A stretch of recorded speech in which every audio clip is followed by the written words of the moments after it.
My grandfather died a year before I was born, but his memory was kept alive. My mother and grandmother would show me pictures and tell me stories about all of his adventures. I felt like I knew him.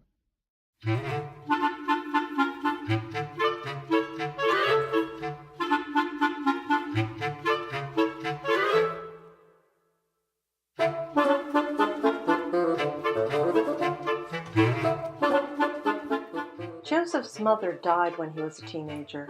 At the age of 16, he left his home in Germany and started to explore the world. He became a sailor and traveled to the Orient, where he acquired hand-carved chess pieces that he transported in a handmade box built by himself.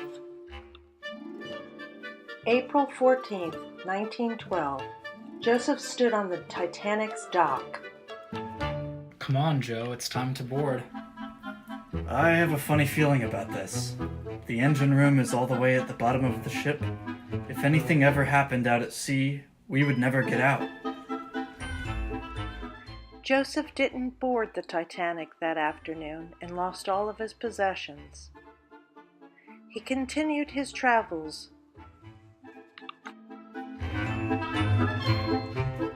It was 1914, Central America. Joseph contracted malaria while he was helping to build the Panama Canal.